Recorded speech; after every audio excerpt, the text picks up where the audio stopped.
Today I'm speaking to Stacey Brice Washington of shiftHER, a platform that provides community resources and support for women experiencing perimenopause and menopause. In our conversation, Stacey and I discuss her own experience and how that inspired her to create a platform to empower others. Because we've been working and talking about this for a very long time, but I basically was like, after we have this first cache of episodes, then maybe I'll have an idea of the name, right? Because I really wanted this podcast to be about health and wellness, but like holistic, which would include all areas, like including finance, 100%, right? Like 100%, everything. 100%. Right. Because again, the reason why the health and wellness has to be the foundation, you can't have financial wealth if you don't have health. I don't care what anybody says. Where's Steve Jobs right now? Dead. Right. Okay. Why? Yeah. From what? Cancer. A metabolic disease. Yes. A super billionaire. And remember, and couldn't fix it. And he tried so hard to fix it, but it was too late. So I'm just saying. Right. So while everybody's talking about Black generational whatever, I'm like, yeah, please stop saying it. Can we quit? Can we? Yeah, we need to start with the foundation. And we can do multiple things at one time. Yes. But yes, we need to be right here. Exactly. Right, because we're dying. So who are we passing it to? Exactly. We're dying early. Right. And it's so crazy, Black people, we suffer disproportionately more with all of these lifestyle diseases. And they are lifestyle diseases, metabolic disease. Literally, despite our economic group, right? So you could be poor or you could be a wealthy Black person and you still have higher rates of these metabolic diseases. There's facts and data all over the place. Like just because of my menopause journey, I didn't know what was happening. I had no clue. I was like, I don't know. I was in the best shape of my life. And all of a sudden, everything started to go left. Wow. Like I was like, what happened? Anyway, fast forward, once I realized what was happening, I went to a doctor. Finally, a Black female doctor said, this is where you're at. This is what's happening. I was like, what? Wow. She's like, when's the last time you had a period? Like, what are you saying? I was like, like 11 and a half months ago. She said, oh, God. How old were you then? 50. I had just turned 50. So right. I was just like, what? Well, when you weren't having your period, what did you think? I was working out too much. And my diet was so, I was so disciplined. And I just felt like, because it was such a shock, I felt like, okay. Right. This is where we're at. Right. Right? It's okay. Yeah. Right? Like, I was like, what's the big deal? I don't need it anyway. Yeah. This is it. I'm great. I was like, I'm great. So, but at the same time, was I 50? 50 going into 51. I gained 50 pounds in a year. So I thought I was dying because my younger sister died of lung cancer. So I was like, I know. And she was in great shape. And I was like, I'm dying. There's no way I'm not. Right. I was like, who gains this much weight in a year? Wow. I was doing the exact same things and it was just coming. Yeah. Couldn't Your body's stop. just holding it. It was insane. And I went to so many doctors, spent thousands of dollars. You're fine, you're fine, you're fine. I'm like, there's no way I'm fine. I feel like trash. I can barely work out. Now the working out is slowing down because I'm exhausted. All the things. Finally, I found one night I was praying. I said, God, I can't do this anymore. Like this, you got now or else. I can't do this. And I found this Black woman in Fayetteville. I drove all the way from Kennesaw. You had to drive. Woo. I did. And her name is Dr. Hale. I sat in her office. We actually went to undergrad together at Morris Brown, which was crazy. Wow. We didn't know each other. But I sat in her office in a Piedmont practice where they only give you, 11 minutes to sit with a patient. Yeah. She sat there with me for 30 minutes and let me tell her my story. I just went on and on. And she said, how old are you again? And when was your last period? And she was like, She looked at me. She almost started chuckling. And I was like, what? Now I'm hysterical, right? I'm like, because I've now told the story again. And she said, girl, you are in menopause, honey. Then don't worry about it. She said, I'll go ahead and run the test, but... Right. You're not dying. Right. With this, we know. Right. right? Like this we know because my blood pressure was super high. I was pre-diabetic. All the things I had never encountered before. Right. Because these all go along with menopause. Like, exactly. and I was just like, are you kidding me? Wow. Wait a minute. And immediately went on HRT. I mean, immediately. Wow. Then I started getting educated and I was like, whoa, wait a minute. I started going functional medicine practice. Yep. They changed everything. We went compounded, testosterone. Like we started really playing with everything and things started to come together. But then I'm like, I have to dig myself out of this hole. Mm-hmm. Now I'm in a hole, a deep hole. Blood pressure, pre-diabetic, like cholesterol, all the things. Just because the HRT came didn't mean that everything was going to self-regulate. Really? Right. And I'm still digging out of this hole. Like, well, no. My blood pressure is pitch perfect. Like I'm at like 110 over like 72. My glucose level, like I'm at 4.9 on my A1C. Like those, I don't worry about that now. Right. Like metabolic things I don't worry about. Right. Right. But I worry about inflammation. Right. Okay. Because again, menopause these are things that causes inflammation. Yeah. Okay. Because the body is now traumatized, right? Because you don't have estrogen anymore. Estrogen is like your go. Yes. Like, right? Protects the heart, protects the uterus, like all the things. Like estrogen is, and we have estrogen receptors from the tip of our toes to like the tip of our brain. It protects our brain. So if this is going away, right? Yeah. Where's the protection? Right. Right. So that's why I'm a huge advocate of HRT. Mm-hmm. Right. Mm-hmm. It's not for everybody. I get that. And hormone replacement therapy, right? Correct. Okay. Because I just think that not having it, you need to supplement in some kind of way. Exactly. And then start getting into the diet and figure out where you fit in. Exactly. Right. And the phytoestrogens, all the things. Yes. That you need to do. Sweet potatoes are such a great, like it's things like that. Like okay, good. Things that are a great source. Right. Meat is very interesting during this phase, right? Because first of all, you need protein. 100%. Right. You need the protein. There are very few complete proteins, right? We know hemp is one, right? Mm-hmm. But you need the complete proteins in order to build the muscle, right? Because the muscle is metabolic and it's going to help your longevity for anybody, right? But if you don't have estrogen, of course, your muscle starts to downgrade again. Mm-hmm. If your movement's not there, it starts to downgrade. And that's the bone degeneration too, right? How about that? Right. All the things. So now you have to up your protein if you weren't doing it before, which I've always done. Mm-hmm. It's just harder for me to eat, right? My appetite's not the same. So it's smaller appetite? Smaller appetite, but not the desire for meat like I did. But also you have to be careful with too much beef now. Oh, wow. Like there's all kinds of, there's all these moving pieces that you need to understand. Right. Everybody's not going to dig that deep. Right. And we can't expect everybody to dig that deep. But for me, in order to have the best life possible as I move forward, because I could live to 100, it's very easy to do so. Mm-hmm. But there's things you need to do that. Yes. And to do it in a way that feels good, where you want to be alive. Correct. Right. So my whole thing, especially with shiftHER, is to focus on find a place where you can live your best life and live your most productive and vibrant life, right?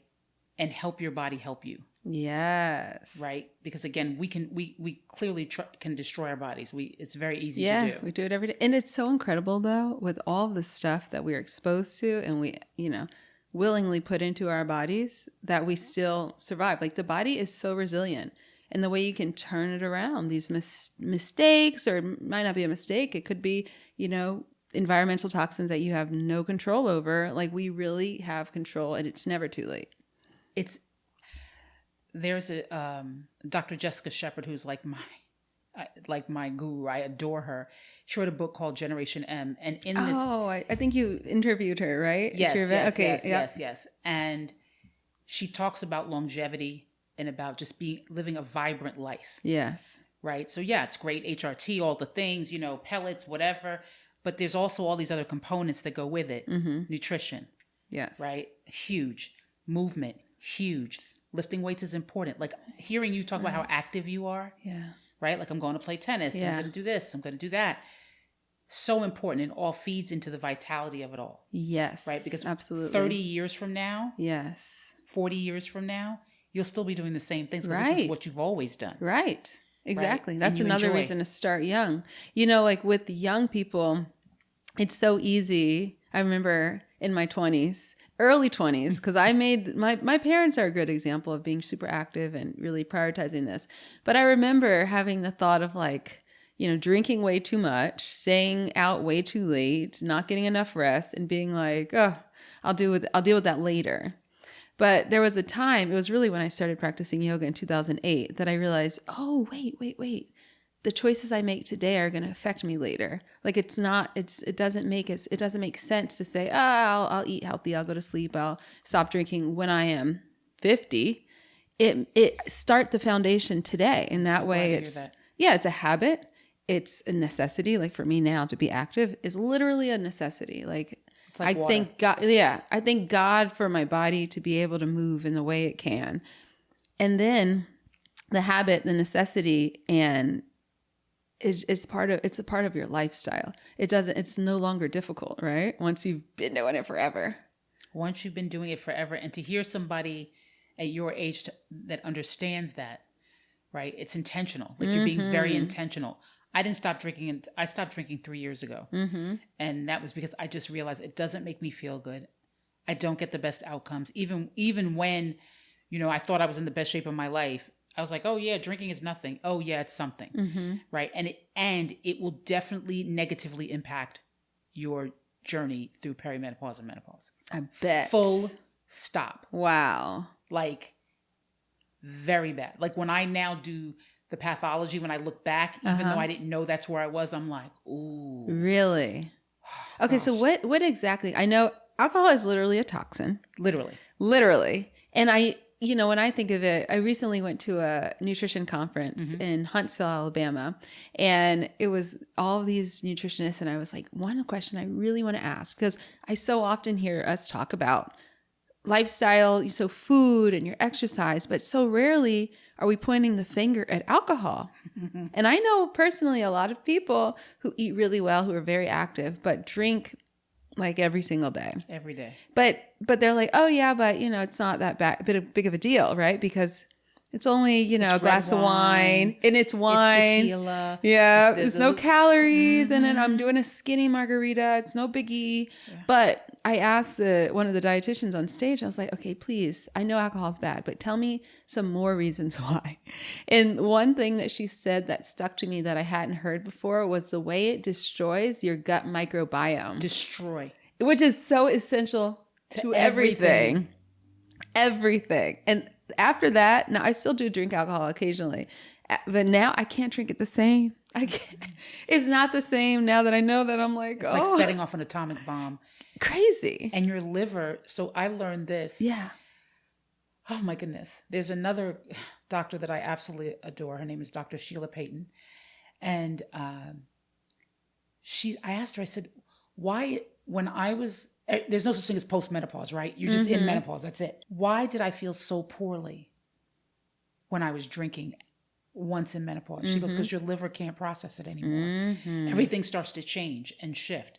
The body, because of the estrogen is gone. The estrogen was really the help, right? Wow. She goes, your liver literally cannot process it at the same rate. So guess what? Wow. That's why you felt so bad. And I said, oh my God, it's all tied together. And I'll show you this. I went to the doctor. Full disclosure, I'm on a GLP-1. I'm on tirzepatide now. I got here because I said, why can't I lose this weight? Right. I am in the gym properly. I lift like an animal. Yeah. I'm eating all the things. What's happening here? Right. I get on the tirzepatide. This was almost a year ago. I may have lost 10 pounds, but my whole body structure has changed. Like it's unbelievable to actually. Interesting. If you look at the videos, and it's crazy to look at, right? Maybe 10 pounds. Wow. Okay. Yeah. But my inflammation markers have shifted, gone down. It's very interesting. I'm bringing this up to tell you that I went to the doctor, my functional medicine practitioner, and I said, look, what are we doing here? Right. Okay. Because I might as well get off. right? Right. Why Because is you this- had only, I not was even looking 10 for- pounds, maybe. I would like to lose 40. Right. We Like, see it in the commercials. I saw this. This is what you said. It took me 6 months to make this decision. Wow. I did so much research. I microdosed so that I would not have all of the symptoms. So right. I titrated up. It was very, very strategic. Right. Had barely any symptoms. I mean, just wonderful. Everything, checking blood work. We're doing all the things. I mean, All the things. not like most people don't do this, right? Right. But this is who I am. Yeah. This is who I am, right? Totally. Taking all the right supplements just to make sure, putting cinnamon sticks in my peppermint tea to make sure my stomach is calm, all the things. But why are we not losing the weight, lbs? right. I need to be in this 50-pound category anyway. Right. This is why functional medicine is so huge, and integrative medicine. Why I need people to lock in on this. She said, your TSH, which is one of your thyroid hormones, is low. That's problematic, right? That's definitely going to impact some things. Mm-hmm. She starts going down the list. She goes, wow, because she did a metabolic panel. Mind you, everybody's focused on your blood pressure, your cholesterol, Sugar. your A1C, right? Those things, sugar, correct. Your iron, things like that, right. ferritin, all the things. She said, you have no glutathione. Oh. And I said, well, why is that important? And her eyes got all big. Yeah. Right? She said, basically, glutathione, your liver processes toxins out. That's the function of the liver. Glutathione helps move the toxicity out of your cells. Well, and if you don't have any... you can't really detox. So why would you lose weight? Ooh, holding on. She came at this thing with a scalpel. I mean, literally. You got a great doctor. She, one by one, she was going down each test result, looking at the minerals in my body, etc. But when she got to the glutathione, which is like adrenals, all the things, if that means your cells are probably toxic, they're carrying around all these toxins. So that means that I'm looking at your liver enzymes, which seem to be, they're good. But obviously, something's happening. So she prescribed glutathione infusions. Oh, infusion. High dose vitamin C to flush the toxins out, to raise the glutathione. She said, I'm willing to bet the ranch that 6 weeks of that, you're going to be off to the races. And I said, oh, bet. Yeah, bet. Let's go. But there is a financial commitment. Of course. Does she not take insurance as a functional? No, they don't. Yeah. That's the toughie. But again, we'll spend $1,000 on a pair of shoes. We'll go on a vacation to Paris and spend $10,000. We'll go to Neiman Marcus and do all the things. I'm just saying, I want to be back to my fighting weight. That's right. That's what I know to be true.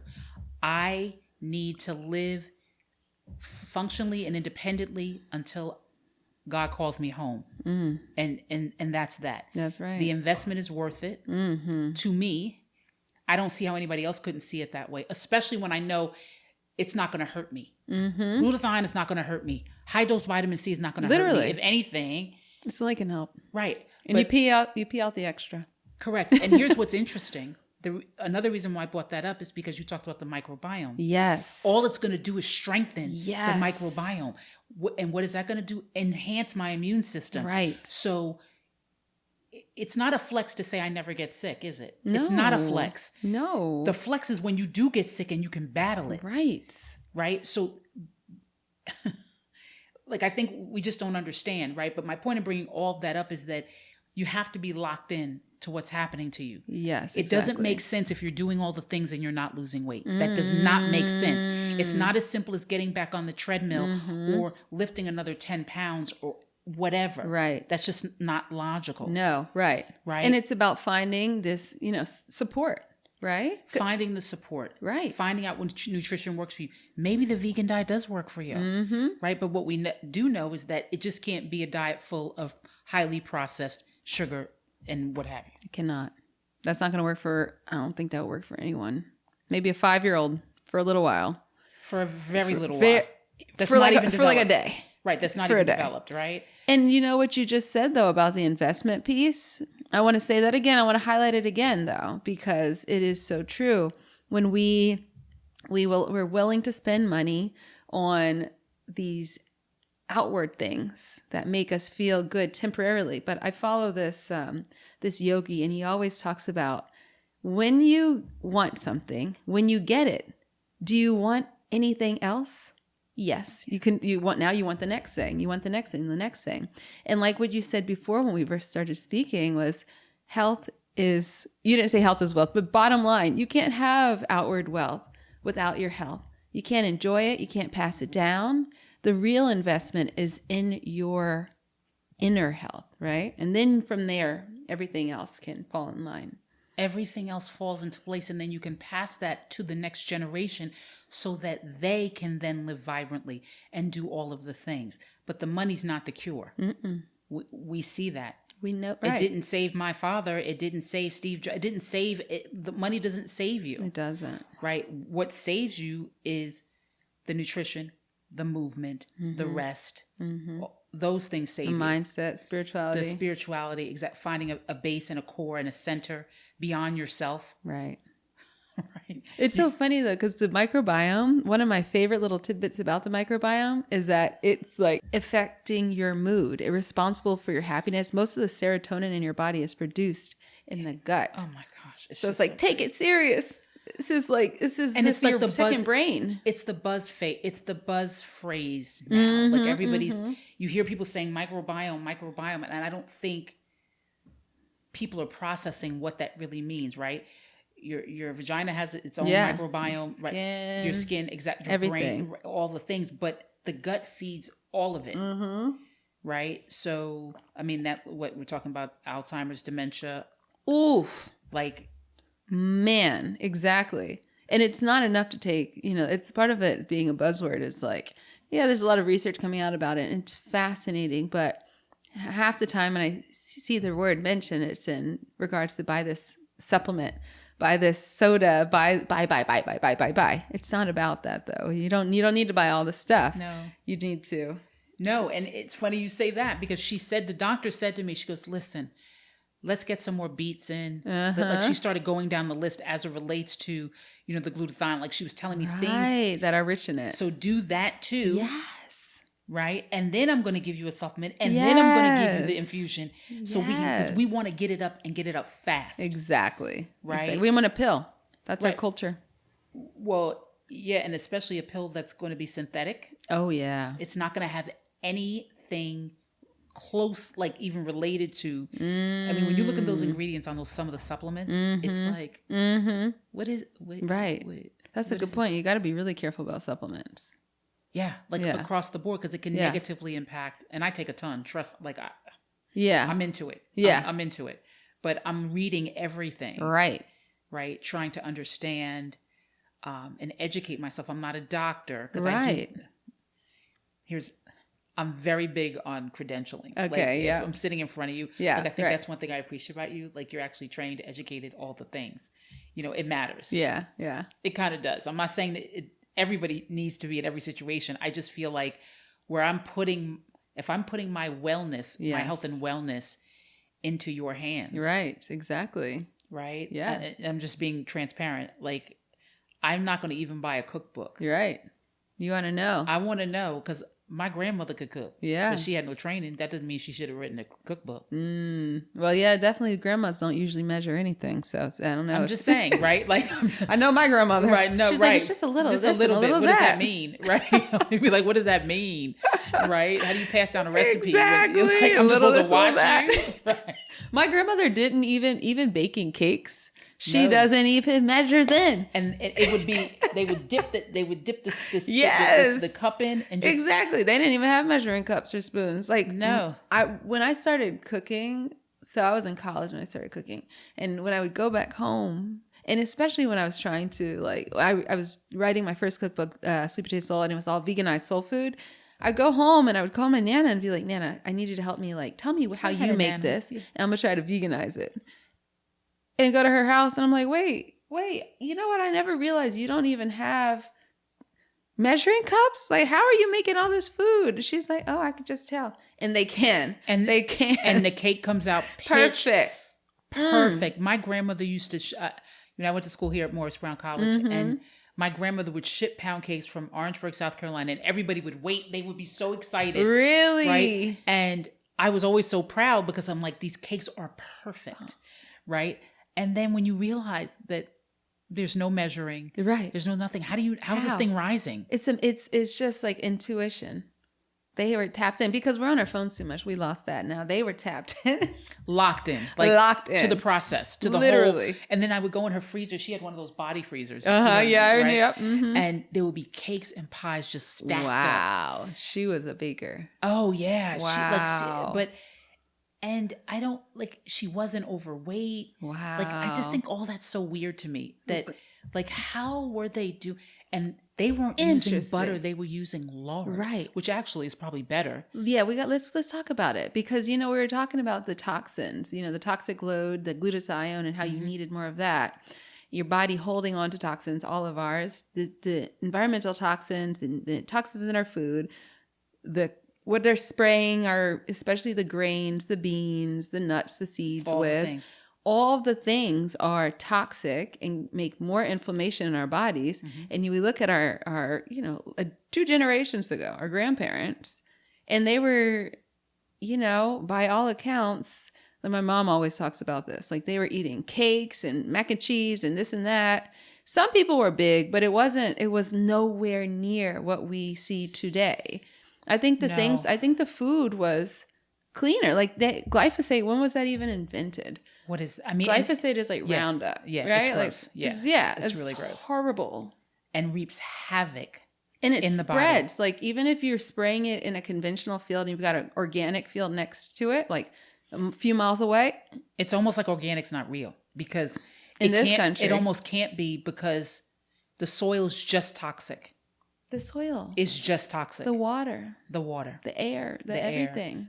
That's why they outlawed it in, I think it's Russia, like in the 70s or like when it was first invented. Which is weird. Because they knew, I know Russia, but they knew like this is bad. We don't want this. Yeah, it just, I think my big concern is, and again, and we talked about this a little earlier, is that we as Black people, we have traditions that have been passed down. And Thanksgiving, we all are having macaroni and cheese and, the turkey, which is fine. But we're having all these things. That one day turns into a week. I know. Right? Because we're having leftovers. Because I will eat leftovers until there are no more leftovers. Right. We're not going to waste. Be clear. I hate wasting food. It makes me really upset. But also, it's so delicious, right? Yes. But what you're doing is you're resetting everything in your body, right? And now it's craving it. Yes. So now it rides to Christmas. Right? So now literally for about 6 weeks, you are on a sugar roller coaster. Like it's going up, blood glucose. Especially if you got kids, though. You might have started at Halloween. All right. So now we're talking 12 weeks. So exactly. We're talking almost 12 weeks. You're eating their candy. Right. I mean, and I feel that we don't have any balance. Like we don't have balance and really try to lock in and understand what we're doing to our bodies, right? And how it's not body shaming when we say that you are overweight or you're obese. That nobody's shaming you, right? Your body, listen, at the weight that I am today, I am strong. I am so strong. I have more muscle at this point than I have fat. But guess what? My body cannot handle this weight. The knees, okay, my heart, my lungs, my organs have to function. They have to carry this load. Right, and they're the same size as they always were. Correct. So when I added that 50 pounds on, that's a load to carry. Right. And that's not body shaming. That's just fat. Exactly. So in my mind, that has to change, right? But what also needs to change is how we look at food and understand that it's just not the food anymore. Right. It's the toxins. Yes. It's the added preservatives that you didn't realize. You're trying to do your best. You genuinely and authentically are trying to do your best. But they sneak it in. They sneak it in. So they sneak it in. Is to be the same mac and cheese recipe with 3, 4, 5 different cheeses, and the cheeses are different now. They're hardly cheese anymore. And really, basically, I think we're maybe safe with feta, goat. Yeah. Like, I mean, and unless you're getting your cheese or making it on the farm. Yeah, or you make it whatever, yourself, fine. You got the process. If you have the process, then great. Right, then great. But all the things, even the pastas, the grain, like you said, the grains and all the things, because grains are not bad. No, it's Italians what's on eat them. pasta every day, and yeah, they don't allow that stuff. No. Right. So I think what concerns me is that we're just not locking in. Right. Yes. And saying, okay, it's Thanksgiving. I'm going to make enough for now. Ooh. Not to feed the block. Right. Which is what, you always have to have the big aluminum. How many pans of, you're right. How many Why pans are we of making macaroni? so much? Why do we need to make 3 or 4 pans of macaroni and cheese? It's only 8 of us. And then there's 2 vegetables in a bowl. Yeah, exactly. And we ate those that night. Right. They're gone. They're gone. Because everybody tears them up. Also, that's the funny part. It's like why don't we make more of the thing that's healthier, that was easier and less expensive to make, and they tore it up anyway. Right. Why just make some more of that? Look, I make sweet potatoes. I only like red sweet potatoes. Okay. Uh-huh. So I'm sure there's a difference, yes. right? I don't like orange sweet potatoes. Uh-huh. Let me take that back. South Carolina. Do like purple potatoes, sweet potatoes. I do like them. You're right. The purple flesh ones. The purple flesh ones, right? And I do like the Japanese, but from sweet potato, the red sweet potato is it. Mm-hmm. And everybody turns their nose up because they're like, what's happening here? She's not doing all the things. She's not bathing it and what have you. Yeah. I said, don't y'all worry about a thing. Yeah. So I take those red sweet potatoes. I use maple syrup, just a little maple syrup, and butter and cinnamon. And what else do you need? Right. And you bake them. And then they're done and you love them. They're naturally sweet. Quit it. I love it. Like, can we just all but my stop? candy yams with the sugar, you got to get the boom. Or just take the dates. Just make a date syrup, right? I'm ready for Thanksgiving. I'm just saying. I just think that you're right. We just need to think a little differently. You're right. And we changed our taste buds. And let's not exclude the Mac. I get it. Right. You can still have the Mac. But do we have to have 4? Exactly. Even the vegan version. Yeah. Why do we need 4? Exactly. You're right. That's a good point because everybody wants to bring their own mac and cheese. So now we got multiple from different homes because whose do you like? The best. Right. Correct. What kind of pasta do you? Right. I mean, can we use? I don't want to mess up. I don't want to say the brands because we don't want to do that. Right. But I'm just saying there are pastas that have 3 ingredients versus 15. That's so true.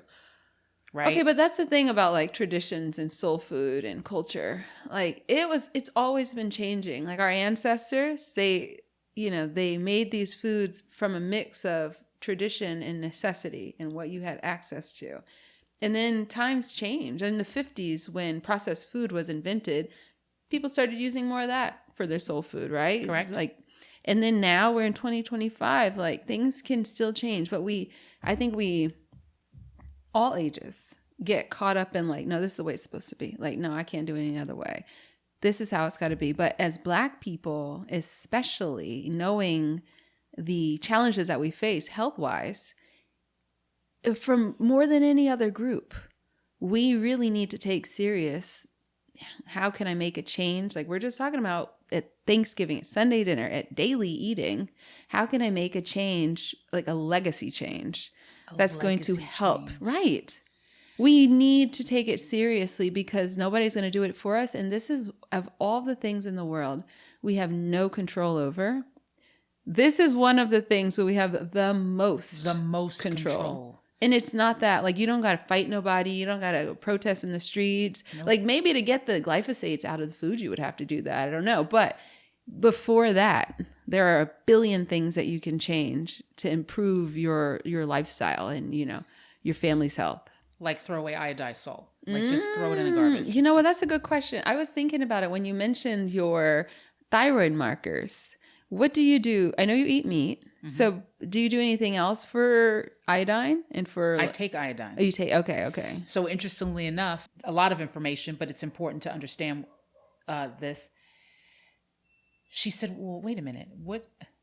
You're taking thyroid medication, right? I'm taking MP thyroid, which is actually a derivative of pig ears, right? So it's not synthetic. Interesting. Why is it in the ears? I don't know. And iodine, and I'm taking a thyroid supplement. She goes, wait, what? Why? What? Too much. She said, let's back this stuff. She said, we can't just stop. Doesn't work that way. Right? So she said, we're going to take some milligrams off of the medication. We're going to take the iodine twice a week versus every day. And that's where we'll start. And then in 6 weeks, see, it's being methodical about things, right? Then let's add, beets will help you all the way around. I love beets. Right? And and of course, be careful. She's like, be careful with the kale. Like every day, don't do it. I just think it's important to lock in like this. Like to understand, just because somebody says you have this does not mean that you have to take the pill and go. Right. Right? No. I think that you take the pill, right? Because if you're in trouble, you do what you have to do to get out of high blood pressure. Take it. If it's that's life or death. And then you can start to transition. You learn more in the time that you're on the drug and you work with the doctor. And the person, and if that practitioner does not want to show you. Oh, yeah, it ain't for you. They're not for you. No. They don't want to tell you how, because they love to put Black people on amlodipine. Like this is I know all about that amlodipine one. Is like, it's the one. Yeah. They've now found they it. They won't take it off. No, they don't want to. When the menopause situation, my blood pressure was probably 180 over 110. I mean, and I felt it. Like I was like, oh my God. And I was scared. Right. Like because I could feel it. You can feel it, definitely. Right. Yes. And amlodipine 5, I'll never forget it. And I remember sitting in the doctor's office being like, it's happening. Like the curse. This is your day. Well, the curse, this Black person's curse. Like first it's high blood pressure, then it's the cholesterol, and then what comes next? Diabetes. Yeah. And I could just see it. Both of my grandmothers were amputees. Wow. Both sides. Both sides on insulin. Wow. Okay. But neither one of them overweight. Really? Wow. So sometimes I think that there might have been some tomfoolery going on, but that's just what I mean, Listen. All right. We won't do that today. But, but I'm with you. Yeah. And I said, no. This can't happen. And this is when social media is for good. There is a wonderful doctor. Her name is Christine Woha. Amazing. And she was on TikTok and she talked about how she was naming supplements that can lower your blood pressure naturally. Ooh. And one of them, I am not co-signing it, I'm just telling you it worked for me. Right. Was dandelion root extract or dandelion root leaves, etc. Simple. I said, bet. This is what I did. I don't recommend anybody do this. I stopped taking the amlodipine. Okay. And I started taking the dandelion root. Yes. Within a week, my blood pressure was 115 over 78. Wow. In a week. That's incredible. And the amlodipine, I mean, you're just going to have high blood pressure. You'll be alive, though. You're not going to have an aneurysm, probably. And just FYI, 120 over 80 is pre-high blood pressure. That is not normal. Right. We look for optimal. We should always be looking for optimal. That's a good point. I know they have you get it down and they say, okay, you're managing. They're not trying to get you to optimal. 120 over 80 is not a success story. Yeah. They don't want you off the drug, though. Correct. Right. Because the doctor may want you off the drug, but the practice may not want you off the drug. Right. But also what I've learned through my menopause journey and through me building shiftHER is that doctors in 101 med school, they are taught to prescribe. You treat the symptom with a prescription. That's the way they're taught. So you have to take extra classes and more certifications and the like in order to take it a step further if you want to be more holistic in nature. Right. So you're treating the whole body, the whole person. And that was a light bulb for me. Yeah, exactly. So it's not that they're necessarily doing it on purpose. It's the way they were trained. Exactly. Hence the reason why a lot of doctors are anti hormone replacement therapy. Yeah, because they've learned that it's not good. Well, there was a very bad study done in 2002. I know this one. It's just not real. Like it was real, but it just was a bad study. Right. And but also that's what they were taught. Now this is what they were taught. And that birth control, which has more hormones in it than hormone replacement therapy for the use of perimenopause, menopause. So if that's the case, that's okay, but not this. Correct. So that's just a whole nother story. And that's okay. They put you on it at like 14 years old and they expect you to be on the rest of your life. And then they don't want to give you HRT. Yeah, I know. Right. Or they want you now want to get pregnant. You wonder why you can't. Okay. But anywho's, the point of all that is that I think that if you, again, lock in and you follow your body, because your body will tell you when my blood pressure goes up, I know something is off because the body reacts, right? Because it's always not because of food, because you have a blockage. Right. The body's reacting and it sends you messages that guess what? I'm not happy. Right. It's not normal to hurt. It's not normal to be dizzy. It's not normal to not be able to sleep. It's not normal to be tired all the time. These are not normal occurrences. We have to act like these. It's your body saying, yeah, this is a sign. I'm not happy. Yes. Right? Whether it's a mental health issue. Right. Whether it's something physiological, whatever. We just need to lock in and pay attention more, especially as Black people. I think it's just so important that we understand that the reason why our grandmothers may have started with the onset of high blood pressure and diabetes at 55, 60, 65 is because they have no estrogen. It's a question. Right. It's like, oh yeah, how do you get this all of a sudden? Right.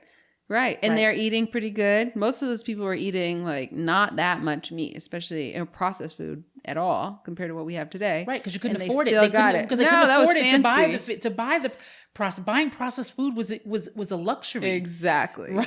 Exactly. Literally, right? So you wonder, and we know that heart disease is the number one killer of everybody in the world now. In the world over any cancer, anything. Heart disease.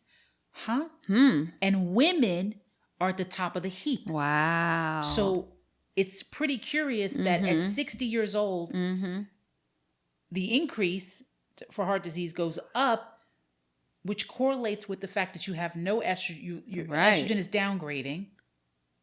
Right. So what happens if we replace the estrogen with even estrogen-rich foods? Right. HRT, whatever, seed cycling, flax, hemp, chia, all the things. Yes. Right? Why not do these things? Wow. But this is the thing. It's like the doctors, we cannot, at least at the moment, we cannot rely on our general practitioner at your regular, medical group, Piedmont, whatever it might be, to tell you that. Like you might get really lucky and have a doctor that tells you that at one of these medical practices. However, you can't rely on it. This is why we educate ourselves and find somebody who, like your doctor. You still driving to Fayetteville for her? No. Is it someone else? This is somebody different. Okay, I was are you driving? No. This is definitely somebody different here in Atlanta on Shaliford Road who is just at Progressive Medical, which is a functional medicine, integrative medicine practice who they're doing miraculous things. Again, all I'll say is you got to get ready to pay. Yes. You just have to, it is what it is. Yes. It's just, and they have a piece for children. Wow. Yeah. That's great. Oh, yeah. And there's also, and these are all mainstream practices, right? Center Springs. I don't know if you've heard of Dr. Taz here in Atlanta. She's pretty popular, but she has a practice in Buckhead called Center Springs, and she's doing great things over there for women as well. Yes. It's amazing. And children. And they treat everybody. But I just think that it's a new day. I think that health and wellness is turning a corner, and in a lot of ways, it's going back to basics. Right. And then combining new technologies like stem cell. Right. Which is like, my mom got that on her knees. No way. Yeah. And tell me everything. Great. My mom was a runner. She was a track. She ran sprint. I'm not into running, so I don't know. I'll make sure I've said the right thing. But she was a sprinter, and then after she graduated, she's always run until now. My mom is 64 years old now, and she trail ran until probably like 2 years ago. Okay. And then she had all these issues with her knees, and she ended up doing stem cell therapy, and that worked. But now she doesn't run. She's terrified of running. It hasn't like So she's changed not ready yet. She's just right. Her knees are great, but she's like, yeah, I'm not going to mess this up. I know they're great, but I'm not going to mess it up. So my mom actually, she hikes 6 to 8 miles every single day. Whoa. Trails, huge hills. Yep. She's always been active since she was born, basically. Right.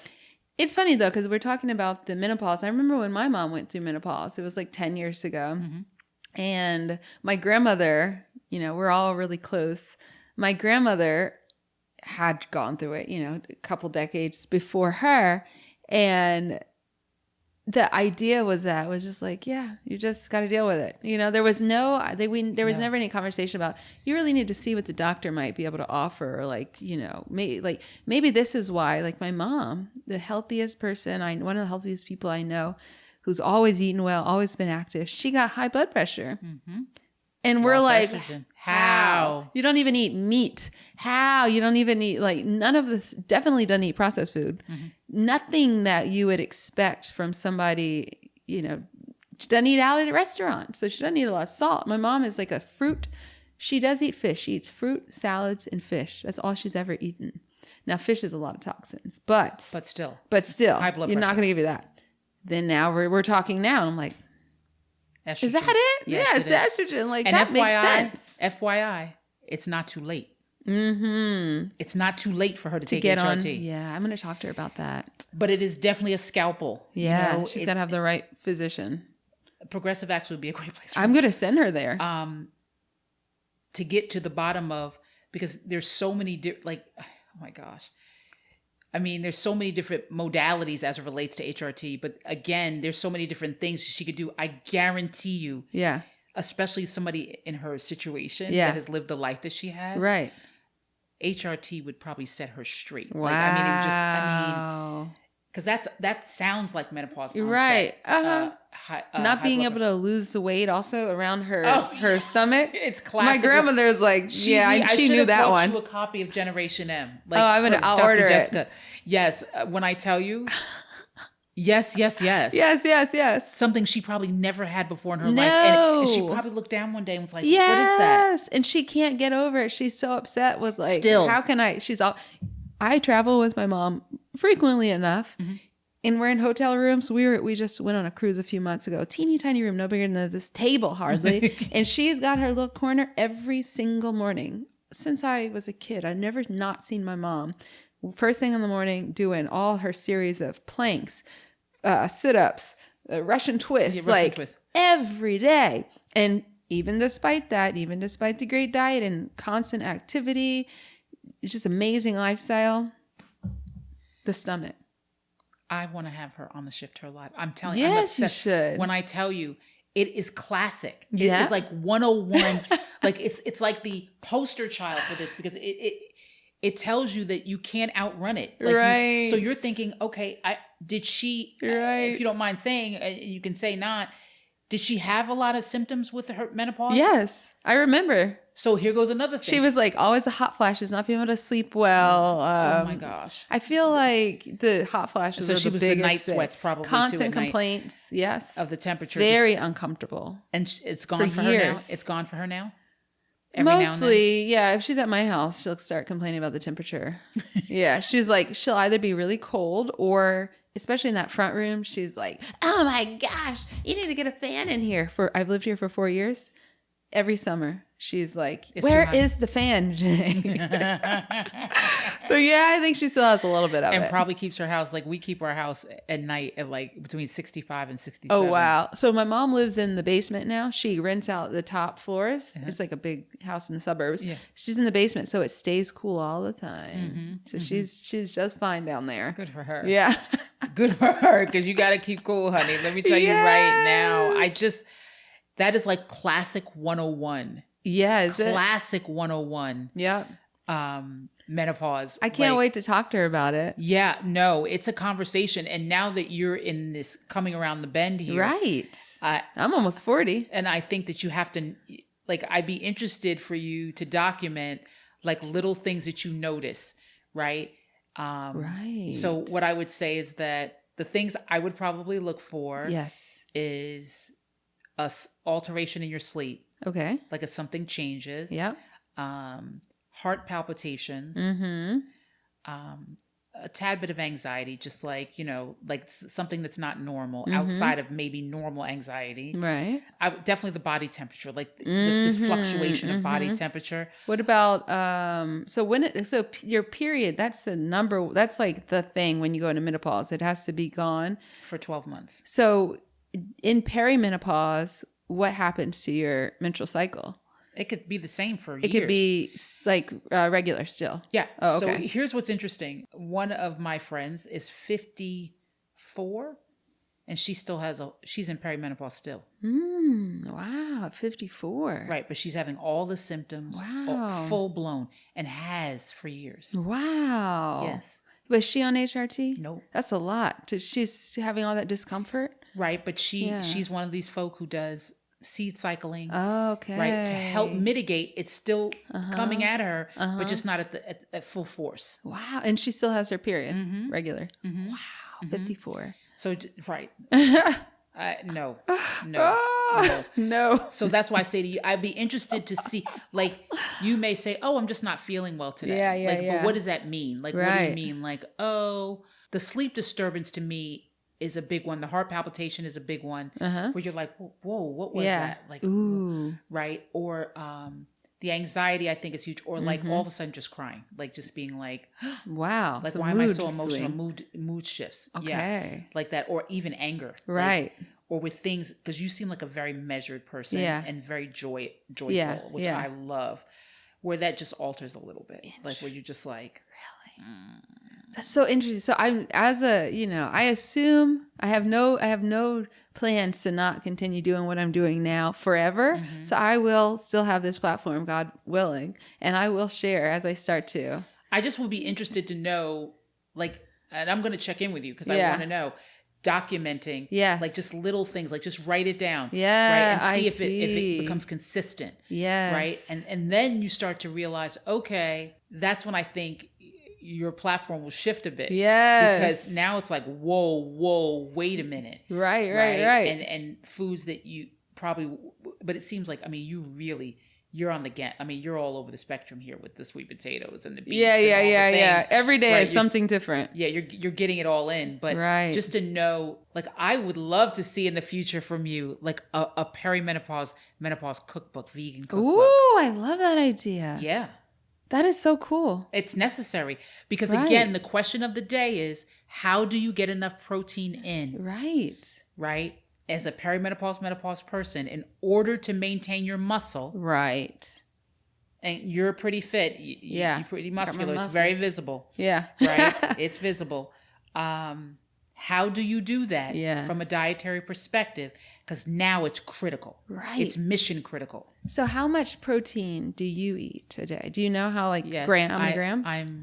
I'm a lunatic when it comes. You really? I document everything I put in my mouth. I don't, like yesterday I was eating lime tarts. Lime tart. Yeah. From Whole Foods. No. Oh, so it was no. It was very good. But, but I could feel my blood sugar. Like I could feel it. Like I was like, really? Oh my God. Like a lemon tart, but with lime. Yes, It was so delicious. Never had that. I was drinking like bone broth and eating ground turkey after because I was like, trying to balance. Yeah. I was like, I gotta balance this out. But anyway, so I on days that I don't work out, I eat probably about 140 to 150 grams of protein. On days that I do work out, I'm like 150 to 170. So grams. Are you doing 1 gram to body weight? No. So to my to the body weight I aspire to be. Oh, okay. Yeah. They say to do that. Mm-hmm. Yeah. So my fighting weight is probably around like 165. Like that's where I need to be. For me, right? That's a great weight for me. And I know that in order to do that, I used to eat a clean keto diet. So a lot of meat. I didn't eat a lot of junk, even though I love cheese, not a lot of cheese, a lot of green, a lot. Not a lot of grain. It's keto. No grains, right? No, for 3 years, nothing. Nothing. Like none. No. And my family's from South Carolina. Oof, So we like no cornbread? We're geechies. Oh, it's a rice. Yeah. We used to, no. Oh, no. I didn't eat rice for None. 3 years. My husband was like, it was a feat that you did that. Wow. No pasta, no nothing. That's a feat. Yeah, it was. It was. But I because of the results, I was like, I don't need it. Yeah, keep it up. A ton of vegetables constantly. But like, I used to make my own dressing. Like, it was always olive oil and balsamic vinegar. Like, nothing else. Like, Simple. I didn't play with anything else. And that's what got me really lean. Yes. Right? It's not sustainable, and we all know that. Right. I didn't know that at the time. Though. I was like, I could live like this. This is great, right? It's not sustainable. But now I can't have the high fat diet. Like, I used to eat 2 avocados a day. Like, I was bathing in avocado. Wow. I can't do that now. Do you do oils? Yeah, so olive oil, So olive oil or avocado oil. Yeah, those ones I'm I a do. fan of avocado oil, big time. Now I can't do the high fat, even when it's good. It's too much. It's too much. My liver can't process it. Yeah. Right, and now we kind of understand why because it needs help. The glutationine's not there; it's not helping. Wow, fascinating. Isn't that fascinating? It's just fascinating, yeah, because that's like the best part. Because most people, it's just really refreshing to talk to someone who actually knows, and you track it and you feel yourself and like, this doesn't work for me. It used to. I saw the results from doing this, and then now it doesn't work for me, and now I do something different. And now I have to do something different, right? And for the longevity, right? Because now when you, again, like we were talking about earlier, with age, you start to look at. Yeah. And you're like, whoa, this is coming very fast. Right. It's coming. It doesn't feel like when you're in your 30s, 40s, you're like, right, okay, no. I'm good. And then you cross over and I'm like, now I'm pushing 55 and I'm like, ooh, 60's looking too close. Yeah, it's looking too close. Right. It's like my husband turned 65 this year. Wow. At the end of the year. And I'm like, how does that feel? He's like, I don't even know. Wow. Like, he's like, it's just weird. Really? I bet. Yeah, it's super duper weird. It's like my parents, they always, not really my mom, but my dad's always like, he's got that thing. It's like, this is so weird. Janae, you're 38 years old. Like, every birthday, you're 38, you're 37, you know? It's freaking me out. It's actually freaking me out right now that you're 38. Like, it's like, it's weird because, first of all, I think that for you to be doing what you're doing and being so self-aware and evolved, I was nowhere near that at 38. Really? No. Wow, yeah. Like, you're very measured and focused and disciplined, and I love it. And to me, it shows that there's hope for the future. Oh, yeah, sure. Right? Like, absolutely. and that you have so much runway. Like, you're nowhere near your destination. Wow. Like, so, that's cool to hear. Thank you. Yeah, no. Like, nowhere near it. Like, it looks to me like I'm where you are right now. Oh. Like now, like I'm like, oh God, there's all these things I can do. But I'm like, wait. Yeah. I ain't got much time left. You got plenty of time. No, but you know what I mean. I mean, like, where you actually have the desire to grind. Yeah, you got the desire. You have to have the desire to want to do that. Yeah. Right? So, like, shiftHER is now my focus. Like, to focus on women, especially Black women, and let them know that there are choices, that it doesn't end here. Right. It doesn't end here. And it's bigger than just, look how good I look on the outside, as we talked about earlier. Right? How do we look on the inside? Right. How do you radiate? What do we radiate in every part of our lives? And what are we passing on to our daughters? That part. Like, what are we giving them? It's not about that I'm walking around in 4-inch heels at 55 years old and I look great, my skin is great, all the things. What habits are we passing on to them that they can leverage in their lives to live a full and a life full of vitality and happiness, joy, and just full. Yes. Right? The whole world would be a better place if we were, that was the focus. Because it's everything. Well, it would be easier, yeah, right? And let people live their life with who they're going to be, whatever. Yes. Like, why is that my concern? Right. As long as it's not over here. Exactly. Right. I just think that it's that simple. And, like people say, drink your tea and mind your business. Yeah. Like, it's like, eat your good food and mind your business. Like, do that. I think that if we focused on the basics. Yes. But we're very focused on things that are so big. Right. That are so big. Before big. we get the basics. Before we even have anything. Before we have a clean house. I don't remember the exact saying, but there's a saying about the clean house.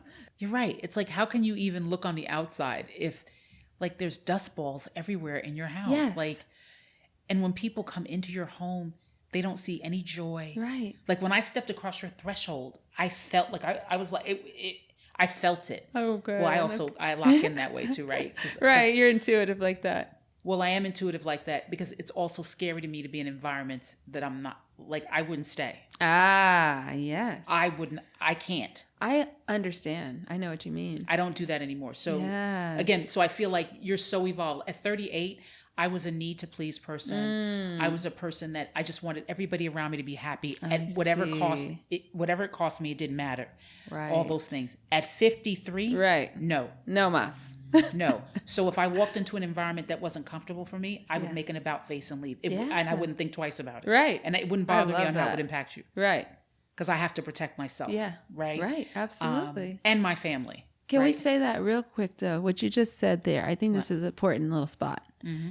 Okay, so you said you would make it about face and leave, and you wouldn't worry about how it impacted you. And for the me, I am at this place too. Like, this is a good reminder that it's not about us. If somebody is like this in this situation, imagine I could say, "Oh wow, it's about them," and we have to let people have their story. Like you said, drink your tea, drink your water, and mind your business.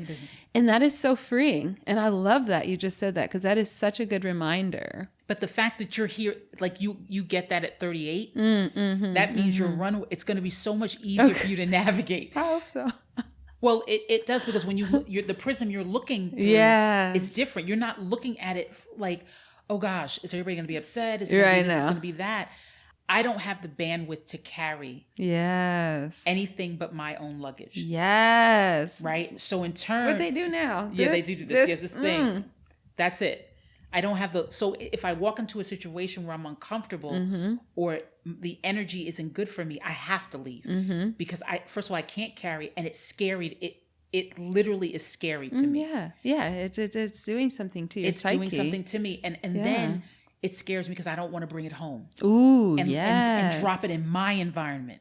So now it's like the big C word. Like if I'm sick, and then I go home, and my husband who had a heart transplant gets sick, and my mother who has COPD gets sick. Now I'm putting them in life-threatening situation. Right. Same thing with energy. Yes. I go someplace and bring and I'm absorbing bad energy for 2 hours. Yeah. And then here I go, get in my car, go home. Yeah.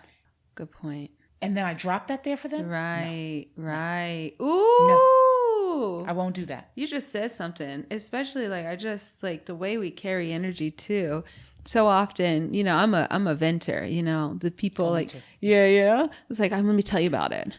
But it does like so many of us do. And that's the way that we carry energy. We'll wait and we'll stay in a situation that makes us unhappy, that makes us uncomfortable, that we don't feel safe in. And then once we finally get out of that situation, we got to get the energy somewhere and we dump it on someone who we love. But we don't think about it like that. Well, yes. But I think that when is when, right? Like it's one thing to say, let me vent about this. Yes. Right. A friend of mine, one of my very dearest friends, we talk every day.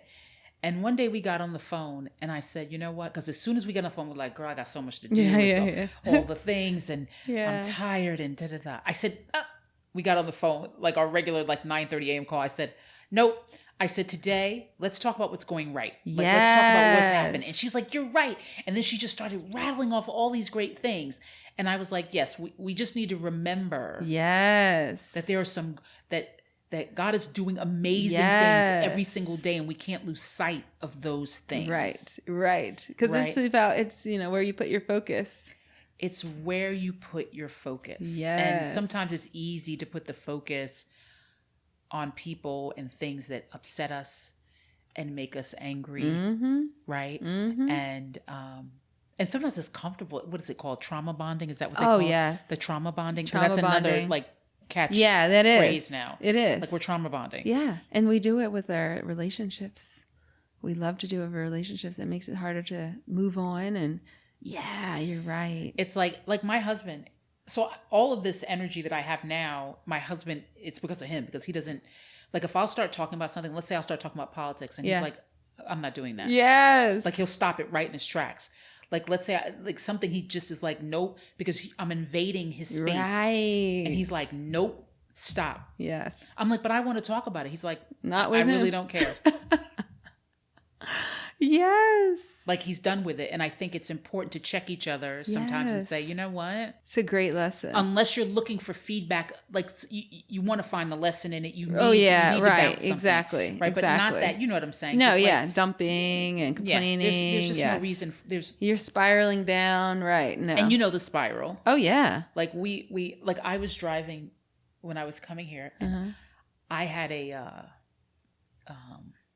a very visceral response because something happened to me with somebody close to here, and I almost literally was like reliving it, and I was like, oh my gosh, like because it upset me so much, like the anger that I had that this person like literally, they manipulated me, and one thing I don't like. One thing about me is that all you have to do is tell me what you need, and what you want. You don't need to manipulate. Nope, and either I'm going to do it or I'm not. Right. You don't have to worry, like, you don't have to do all the things and move the pieces on the chessboard with me. It's not required. Exactly. Right? But if you do it, then you have to be prepared for the consequence. Right. And all I saw was red when this happened. Like, I just lost it. And I literally cut that person off. Wow. I literally. That's it. I mean, like, we were like this. And in the moment it was happening. Yeah. And I was like, I'm done. And somebody said, "Are you okay?" I said, I'm gone. Yeah. Like I packed up my little stuff and I got in my car and drove away. Wow. And I said, I will not. And I told somebody, I said, I'm done with this individual because here's what happened. And they were like, well, because even if that's the case, like you're minimizing it, you're saying maybe this wasn't their intent. It's the way I received it, so I'm done with it. Right. Interesting. Yeah, you packed it up. Right, but you see how the energy, and I had to, that's why I sat in the car for a second, because I was like, I have to get rid of this right now. I cannot bring it into this woman's home. I will not do that. Interesting, yeah. Right, so I'm very conscious of it. Yeah, very aware. Right, very. Because again, it's not fair. Right. It's not good. I love that you noticed that, though. That's amazing.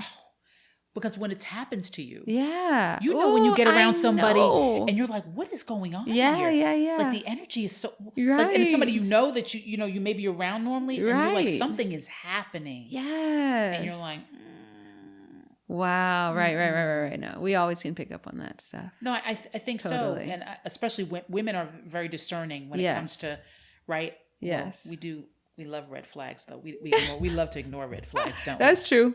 Because we want what we want.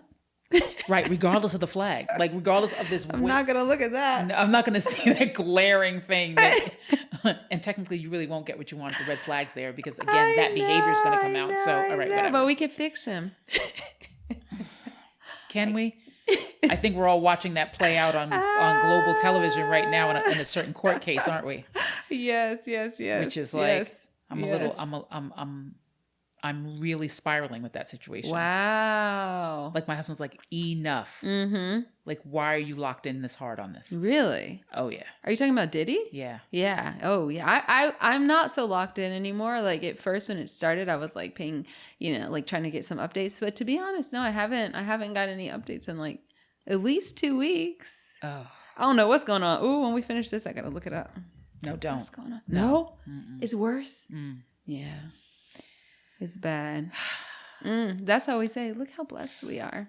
Well, and I think especially for my generation, this is like a direct... Yeah. It feels like, didn't it feel sometimes like, almost like you were tricked? You thought you had one thing and it was another way? Well, I'll be very frank with you.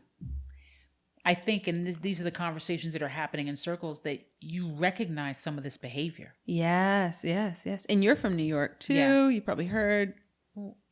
Yeah. Well, you recognize some of this behavior in others. Oh, I see. The manipulation, the gaslighting, the shaming, you recognize it, and how women are treated in general, and how things you overlooked that you saw other people being treated a certain way, and you just like, well, she shouldn't have put herself in that situation. Look how she's dressed. But when you see something like this play out like this, you're like, these women were groomed. Yeah. Like we didn't know that word then. Right. We thought they had like full autonomy and they were just, it was their fault. But when you hear these things play out and she's saying, I just wanted to please him. I just wanted him to be happy. I thought he would love me. Yeah, I wanted the money, but I got to know him. And he was so kind and generous and complimentary and all the things. And then I'm like, really? Whoa. Wow. These behaviors are recognizable. Yes, yes. We have a problem, Houston. Like, right. Seriously. Like, I'm like, I think we all need to do a little scan of ourselves right. and say, whoa. Wow. On how we view women, and how we judge women, and how if we actually went through our own mental Rolodex, or I should say microfiche in my day, it was microfiche, right? And you go back and say, ooh, I knew somebody like that. Yes. I've seen women get treated a certain way, and I didn't say anything. Right. Because I said to myself, when I saw a situation where somebody said that another celebrity saw one of these women get hit or whatever, and they didn't do anything. What? Okay. Right. A lot of people see that, and it just shows you the things that we are acceptable, behaviors that are acceptable that really are not acceptable, right? And that we should not tolerate. Exactly. If we see another woman in trouble, we need to do something. Yes, we cannot stand idly by. Yes. And watch that. Yes. Whether you know her or not. No, it doesn't matter. And whether she is choosing and telling you to mind your business. Right. It is your business to mind. Right. Yep. Right. She don't need to know who called 911. You know what I mean? Correct. Yeah. So I've had wow. It's been very interesting for me to really play this out and listen to the things that are being said, and that children are in the courtroom listening to this. Wow. His kids, right? Are they there every day? Yeah, every day. Wow. Can you imagine? No. That is wild to me. And that your mother is listening to this, even though whatever, I don't know, like, it's just it's unsettling to me. Very. And it's so funny. Like, I feel like my mom, like, I'm like, should I be this unsettled? But I think it's because I recognize some of the behaviors exactly. from men and women, and to hear men talk about women the way they are. I'm like, you have daughters. Oh, right. No, they don't. And you have right. Like, you have children. So, like, I think that's like, some people are just, especially in that situation, I imagine that he's so depraved and whatever the mental, not, they call them the personality types, like the dark triad. Yeah. Like when you're of the dark triad, you have no empathy. So you would never be able to say, oh, well, let me think about my daughter and how would I want her to be treated? Because you can't put yourself in anyone else's shoes, even your own children. So I just assume, like, yeah, I mean, everybody is here for me. Everybody is that. Yeah. My kids are too. My kids are here for me to manipulate. He did all these things with his son. Like they did, apparently it's been alleged that they were hurting people together. So it's like, this is my buddy and this is my son. He's part of me. So I like, have some personal experience with feeling that way. Like I'm not my own person. This, you're not empathizing with me. You might love me because you feel like you love me because you think you made me in a way, So I think that's what's going on in those people's minds. I definitely think that's what's happening. Yeah. That you made me. Yeah. That thing. That gaslighting. Control. Like that whole, like. Yes. It really, like, my husband's like, stop watching this at night before you go to bed. Like, stop scrolling with this. Oh, yeah. Like, get out of that. Like, what? Stop. What, yeah. Stacey. Yeah. Like, no. And wow. I just can't imagine. Right. That this really happened. Right. and to the detail. Right. And then it's the same behavior with each woman. Right. Like it's right, nothing right. different. Right. It's beyond the kinkiness. Like that's your choice. That's something that you choose to do. But when you manipulate people to have to stay and you impede their progress if they want to leave. Right. Or, you're using money that we bought your streams with, right, or your CDs with back in the day, that you're using that money to fund this crazy, almost like we're complicit, right? Yeah. That's why I understand what people are like. I can't, like, for me, I can't do R. Kelly. No. Right? Like, I can't. But I mean, some people can. I was recently playing tennis, and the coach, she was like 20 years old. So I think he put it on because he was like, these people look like that was their era. And I'm like, I can't. Can you turn this? Like, I can't. And that was like a hard one, honey, because R. Kelly had a run. I mean, it's just such a run, right? And it's like, but like even a different level of depravity. Oof. Like, I mean, just these people is crazy.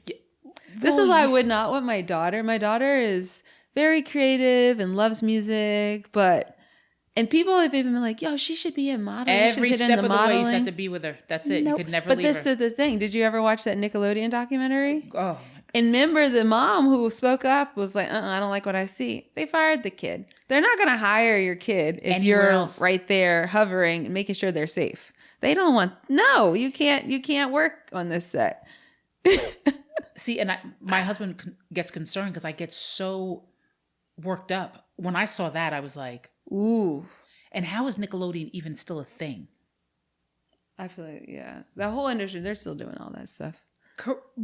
Because it's 101, like degenerate, like the same people who created these things are still running the show. Yeah, exactly. So why would we think anything would change? And why do adults want children so badly? Right. That's all I want to know.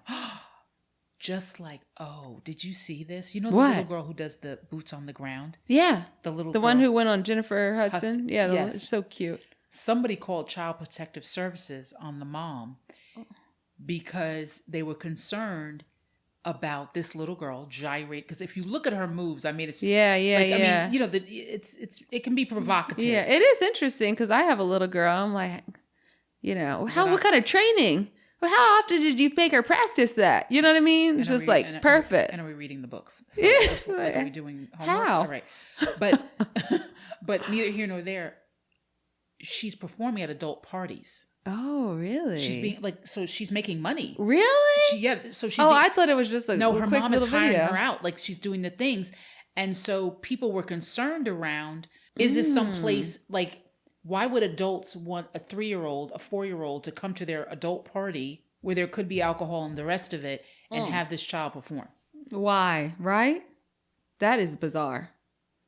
It is kind of bizarre. People continue to do this. Like, I don't know why, though. I don't know. I don't know. It's not like our little Van, who I love so much. Who's Van? She's a little rapper girl. Like, she's a little... Oh, really? And she does all these, like, ABC raps. Oh, cute. And we like that. It's for children. It's for children. It's not love for kids adults. For kids. That's the point. Cute. Kids for kids. We love it. Kids for kids. And she's got the dad, the mom. They're always... They're running her career. Okay. I think... MC Light signed her, so it's very wholesome and all the things, right? That's that. Yes, but kids for adults is off. It's just so sad. It's just there's just so much and everything now with Justin Bieber. Like it's very. He's spiraling. I'm not even like a big fan, but whenever you see somebody with so much potential and then spiraling bad, like it's depressing. He's thin as a rail. Yeah, he looks like he's had a break. Yeah. And I think all of this is relevant, again, because I think we worry about the wrong things versus the foundational things, right? Oof. I mean, wow. Right. Who drops their kid off at a stranger's house to say, help my kid become a star and I'll see you guys later. Yeah, bye-bye. Call me when you're done. And we see it repeated because we want the money and the fame. Right. And he has fame, but he has no money now. Scooter has the money. Right. Or whomever. Right. Right. These people are owned. I mean, all like they're little brands. Like they're like it's like they're an inanimate object. Like no, Justin Bieber, I think he still has 4 records left on his contract. Can you imagine this? Right? It's crazy. He has to do a Prince. He has to do a Prince. He's I gonna have know. to. Mm-hmm. I think. I mean, again, I just feel like for somebody like yourself who's raising another human being, this is what they're entering. This is the world that they're entering. Even the world you entered was different. Right. The world I entered was definitely different, right? So here we are now when we're at full tilt. Full tilt right now. We've got social media. I mean, there's literal sex on social media. Yeah. Literal sex. Yeah. You can go to any platform and see something so racy. Crazy. Right? So racy, Yes. half naked people. Yes. All the things. Yes. Right? Bad language, just pure depravity. Like just whatever, right? And as a parent, you're not with your kid at school. You can't. And these not when kids, they're with their cousins. They're all on the devices.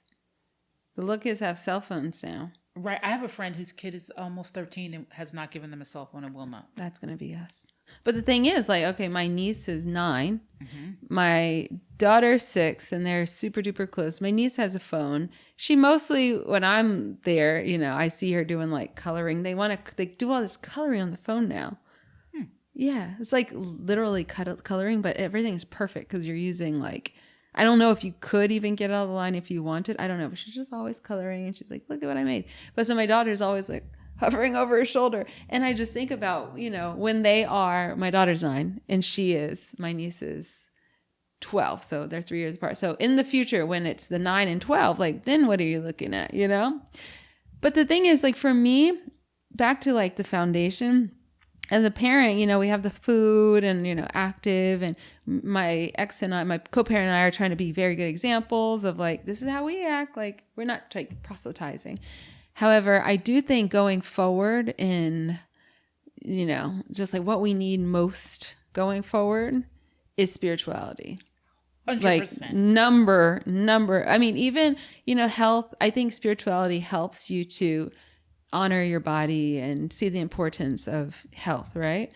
But even you know, the base beyond the food, which is, you know, that's my whole job, talking about that and helping people. But the base even below that, the fundamental 100% is spirituality, connection to source, higher power. Something beyond you. You gotta have. 100%. I can't imagine not having it. So that's what we all need. Well, so it's interesting that you bring that up. My husband and I were talking, and we're always talking about these kinds of things. So when I was in school, I went to a Lutheran from K to 7 or 8 Lutheran school. They paddled. Ooh, wow. But my parents were like, okay, look, she's not the one for that, and here's why. If she's doing something wrong, call us. Trust me, she will course correct immediately. Right. But they paddled, and I'm not saying that's appropriate. What I'm saying is that was what was happening. And the other kids in the school were Hindu, Jewish, Catholic. Yeah. Everybody had the same. Yeah. And everybody in the morning, we prayed in the morning. Everybody did their thing. There was no like this. Everybody said the Pledge of Allegiance to the flag in the morning, every day. Yeah. There was no protest about you can't do this, you can't do that, whatever. Now, of course, it was a private school, but I'm just saying, the point I'm bringing up is that everybody had their thing. Yeah. Now, no, there was no Buddhist whatever. I'm not saying that. What I'm saying is that parents wanted their kids there because they wanted them to have a center and they wanted them to have a good education because they did the teaching at home as it relates to their religion or whatever. Yes. Right? So that's that. We went to church on Wednesdays at school. These kids, Jewish kids, whatever, were in. No, there was nothing. Right? Because people wanted their kids to have a center. Yes. Right? That at least this is what they're teaching. We got the rest at home. Right. It's like the unity also. Like you said, doing the Pledge of Allegiance. They still do that. Do they? They do. They do the Pledge of Allegiance in school today. They do in my daughter's school. Really? And I remember as a kid being like, especially when you're in middle school and like annoyed, in high school even more, why are we doing this? But now as an adult, like I was talking to my co-parent about this like a year, when my daughter first started elementary. because he was like, he didn't see the need in it, but I was like, no, we like now as an adult, as a parent, it's so important because we have to have a sense of, connection and like responsibility to each other. And we're saying a Pledge of Allegiance. It's an American thing as Americans, but even, more broadly, of course, as humans, as consciousness manifests, we have to see we have to have a connection. We have to, prioritize that on the daily, a practice to remind ourselves that, in the retreat I just went to last weekend, I've never done this before, but they said, I belong to you. We had to say that to each other. Wow. And that's what it is. That's right? what it is. That's what it is. So now I'm like, I'm all for a Pledge of Allegiance. I'm also for mandatory service, not in the military, not military service, but mandatory service, like health corps, helping with the fire station, helping with homeless people. Service. Mandatory though, because we got to make it mandatory. 150%. We pledge of allegiance because we're Americans, and guess what? We built this country. So guess what? It's my country too. You don't get these others. All of ours. Y'all don't get to have the monopoly on this is my country. Right. Okay. Right. I'm here too. I pay taxes. We do all the things. We all need to say it. We all need to say it, right? I'm not pledging allegiance to the White House or the president, to the flag, to the country. Yes. All right, fine. And I think it's a sense of belonging. Yeah. Okay. And we can have our individual cultures and communities beyond that. That's not a problem. No. I'm just saying we need to have some structure and something bigger than us. That part. And my belief system, I couldn't even breathe. I don't even know. I would not be able to breathe. Right. Because I see the divine happening in my life on a daily basis. Just the fact that I woke up this morning, because I know people that didn't. Right. We all know that there are people that did not. Exactly. Right. Or people that are struggling severely. So yes. Okay. Yes. Right. So we need to keep that in perspective. So I agree wholly. And our children are suffering because their God is their phone. It's the first thing they reach for. Not some kind of spiritual text. Right. Not manifestations. Not affirmations. That's not what they're reaching for. They're reaching for the phone. Right. It's just we all have that. There's a woman, I can't remember her name right now, but she wrote the book, The Spiritual Child.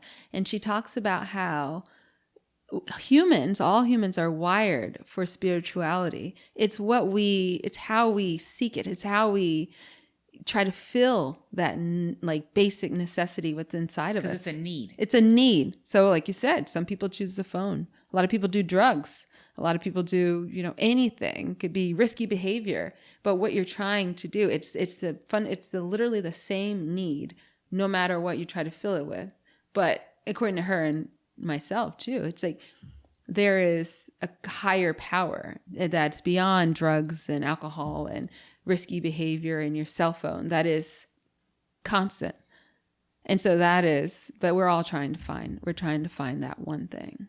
I think we're all trying to find it on a daily basis, and anything can fill it. It's like how gangs how they grow. Because again, these kids are looking for something and something comes in and fills the void. So regardless, if it's a bad thing, it's not relevant. Yeah, it doesn't matter. And that's why we have to be very clear about what's happening right now. Not only in this country, but across the globe right now. People are being leveraged. Their need for something is being leveraged in a very evil way. Yes. Because I don't care what higher power you believe in, there's nothing right about what's happening right now. There is nothing right about treating people with no dignity and respect. Name calling. And just constant disrespect and disregard for human life. Like there's just no way that there's anything right about that. But if you're looking for something, you're willing to overlook the red flags and say, no, this is what they meant. Yes, that's right. And history proves that that's happened over and over again. And we're literally watching it happen all over again. Yeah. And people are just ignoring it like it's not happening. And it's going to bite very hard when it drop, when things just really drop. And that is scary. To me, that is scary. Yeah. Right? Because it's just depravity. It's one-on-one depravity. The fact that we don't care about each other and we don't have any commonality. We don't even try to find it. Right. the biggest thing that as adults we care about, like you said, is money. Yes, exactly. We want more I want of it. more than you. I want to be better than you. That's what it's all. Right. And then social media is manifestation of that. You never feel like you have enough, but who are you getting more for? Right. And I need more followers. I don't know what that's going to change. Right. Like more followers, more. And yes, it matters from a business perspective. It's what you do, right? It matters it has relevancy, but it doesn't matter outside of that to you. Exactly. Clearly, I can tell it does not matter. Yeah. Right. It matters from a business perspective. Yes, exactly. Right. So I definitely think, I think you hit it right on the nose when you said, we spirituality. That's where it all starts, and then we can all go from there. Right. The food will come. Yeah, it'll be there. Exactly. It'll be there. It's amazing. So, okay, before I wanted to hear a little bit more about shiftHER too. Oh, yeah. Like what you're doing. So Broderick told me all about it. Broderick's the videographer for folks listening. Can't see him behind the camera. But we've been talking about this stage of life. I was at this retreat last weekend, and one of the other attendees was talking about how, she's in her mid 40s or early 40s, and she was talking about how she was just stricken by the fact that she learned about this thing called perimenopause, and she'd never heard about it before. And she's going to go through this stage, and then she's going to hit menopause. And we have, for generations, just ignored it. Like all the things we've been talking about, the fact that you thought you were dying. Mm-hmm. You didn't even have a framework to be like, I know what this is back then. Mm-mm. But so with shiftHER, all the work you're doing, I want to hear a little bit about that. And like for people who are seeking more, how can they come to events? How can they learn from you and be part of that community? Thank you so much. So shiftHER, of course, was born out of my journey with perimenopause and menopause. And I felt that when I polled my peer group and I said, are you guys going through this? And they were like, yeah. I'm like, but we talk every day. So how did this not get around? Right. And I realized I need to create a space for women to just chat it out, to get reliable and science-backed information to support their journeys, right? shiftHER is a conduit. I'm going to present you with science-based, reliable information so that you can make an informed decision about your wellness, right? Yes. And unfortunately, all the things that we did in our 20s and 30s are now manifesting. That's unfortunate. And then perimenopause and menopause just amplify them, right? So this is also, shiftHER is also for those who are pre-menopause, way menopause, right? Before menopause. Right? So that they can stay ready so they don't have to get ready. Yes. So we're in the process of building this platform, building this community, a place where women can land and just say, what are the 5 most important things I need to do as it relates to movement? I'm 55. Or a place to say, listen, I am 30 and I feel like I'm having some of those symptoms. What do I do? Yeah. Because it's happening. That's happening right now. Really? Where it's early perimenopause. Really? Yes. It's a thing. Our environment. Wow. Yeah. Endocrine disruptors all over the place. So the goal is, 1, to make sure that we have all this information, have events where people can come to so they can meet practitioners, they can meet people who are in the know, the experts, right? Beyond, and no disrespect, beyond influencers, right? Beyond that, people who are credentialed and educated in this arena. Yes. And long-term, of course, to have this database of information that you'll be able to access. Right. And say, okay, or providers that you need to go to that you can access. Because again, this platform is for everybody, but our focus is Black women. Why? Because of the resources, regardless of socioeconomic factors, we're not getting the information. Yeah. We're just not. Right. So this is putting people in a position to win and to be able to make the informed decisions. So we don't say that the information was not there, it was not provided. Right. Because it's out there. It's out there. You just have to know what to look for. Yes. Right? Yeah. So that's what we're doing. And we're building it every day. We go live on Wednesdays where we bring a practitioner or an expert on to talk all about whether that's fitness, nutrition, perimenopause, menopause, how all these all intersect. Right. Whether it's libido, we're talking about that because that's definitely a huge thing. That's a big one. It tanks. Also to let women, the mental health piece, which is huge, right? Which is a huge component of this, even the spiritual piece. Yeah. All of this all ties together into this journey, this midlife journey. Yes. Right? What time? Wednesdays? 7:00 on Wednesdays. We're about to go into hiatus. Okay. So we'll come Summertime. back. Yep. We'll come back in the fall, in September. Ooh. Right. Do you know the date yet? Not yet. Okay. Not yet. Well, But when we post this, we'll definitely have that for you. And then we'll get ready for Menopause Awareness Month, which is the month of October. So we will have an event in October. We have not nailed down that date yet. And we'll go from there. But it's just a constant thing where we're just trying to make sure that women are informed. Right. Right? Yes. It's kind of like, it's very similar to your vegan platform, that you're letting people know that we've got all this great stuff. Right? You have choices. You can take Being it or a vegan leave does it. not have to be boring. Right. It doesn't. It definitely, and it's yummy. It's delicious. We see what you have going on. We love it. Yes. Yum. I love that. It's just so important. And like to have more resources, like I was saying, the lady was like, I can't believe I didn't know about all this stuff. It's like, and I didn't be like, well, actually, I'm starting this podcast and I'm going to talk more about this. But that's what I'm thinking in the head. Like we, as you know, if you have a platform and you care about this is like such an interesting thing to talk about. Because for me, I wasn't really thinking about it until I interviewed another dietitian and who was telling me about her going through this. And I'm like, oh yeah, that's like all of our futures. And we really don't know that much about it. And it's fascinating. 100% of women will go through it. So 100%. God willing. Otherwise you're dead. Right. That's it. Right. It's 100% of women. And I just also want to point out that the reason why I do want to focus in on Black women is because we disproportionately experience menopause more intense. So our symptoms are more intense. Yes, this is factual. This is scientific. Also, we experience perimenopause happens earlier. It looks like it's solely because of the way we have to navigate through the world, because stress is a key component. We didn't talk about stress yet. Stress is bad. Bad. Number one toxin. Bad business, right? Bad Number business. one, right? So how we have to navigate and the stressors through our lives as Black women directly impacts how we experience this journey. Yes. So I need us to know that, when I say us, I'm referring to Black women, that this is a topic that cannot be ignored. You cannot ignore it. You can't work out through it. It's not going to, because you work out a lot, because you have a lot of muscle, does not mean you're not going to experience it. Right? It's going to be helpful. Trust me on that. Right? Because you may be fit, because you eat right, all the things, helpful, yes, but you're still going to experience it. You're still going to have the loss of estrogen.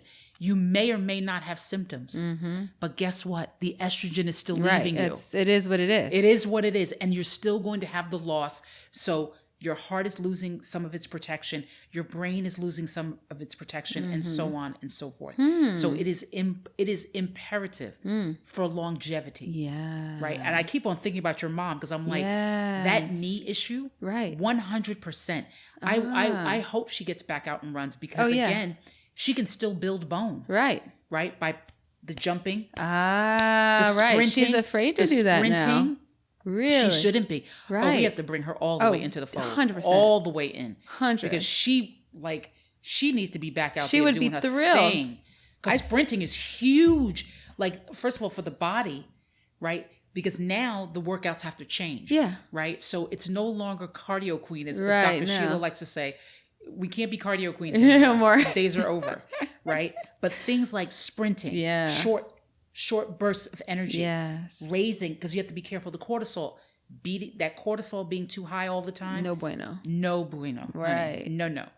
And somebody like your mom, she's still she's young. Yeah. She's probably got another 30, 40 years underneath her belt. Knowing her. Right. This is what I'm saying. So she can get right back in the game. Right. And you know what? We were on this cruise a few months ago, and we sat at a table one night with, communal, and we met someone who started running in her 70s. Yes. And my mom was like, what? I had to stop at 60. Like, how in the world could you start something at 70? It's because you didn't destroy your knees. Well, like, what was it? I could never do that. But now that I've talked to you, I think she can. She would be thrilled. Dr. Sheila, you need to know her. She's lovely. I have to. She's somebody, okay. Yeah, we got to connect. Dr. Sheila was a runner, and she has since stopped because she's had problems with her knees, but she hasn't had stem cells. She hasn't all these things. Your mom has had the things. This is a great thing about the shiftHER in these communities, right? You're sharing. Sharing is caring. Sharing, right? caring. It's the one thing that we as Black people do. We do very well. We pass information Yes, on, right? yes. It's cultural. Whether it was Yes. through the knit work, right, to tell people where to go, Right, The Underground right. Railroad, like the fences, So true. the fences, telling the story. The reason why they were so elaborate was to tell people where to go. Wow. We need to. We have to employ those Yes, tactics today. today. There are some fantastic. I had a call with a doctor that I just met. Oh my goodness. See, this is brain fog. Like it just left me. She was the most magnificent practitioner I've ever spoken to. Seriously. She's an OBGYN here in Atlanta. Really? Oh my goodness.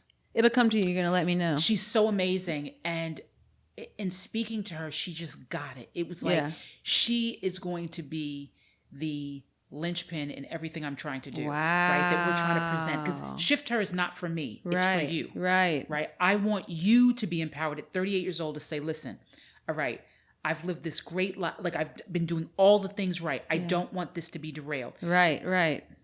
No, I'm not going to spend my lifetime at a doctor. We're not doing that, No. right? But what I do need to do is know what my options are. How do I navigate this the way I want to navigate it, Yeah. right? And ensure that I can maintain all the things. Yes. We want to get your mom back doing the things that she loves. I mean, she's hiking, for God's sake, 16 Yeah. miles. So she's not really losing anything. But I'm just saying, Right. right? She talks about her little pooch and Yes. things like that. That she's like, I've never had Not this and I want to happy get rid with of it. that. She can. Yeah. And my stepmom too. See? Yeah. All of it. I Yeah. just think that we can turn this corner, and there's so many women Right. that are in the We're same there. boat. So that's what shiftHER is all about. That is so That is beautiful. why we're here. Right. This is why we're here, just to make sure we have the information. And so can people go, what's the website? www.shiftherinc.com. And it is under construction as we speak. Our pal Broderick is helping with that. Nice. We are going to build this thing out and make it very robust.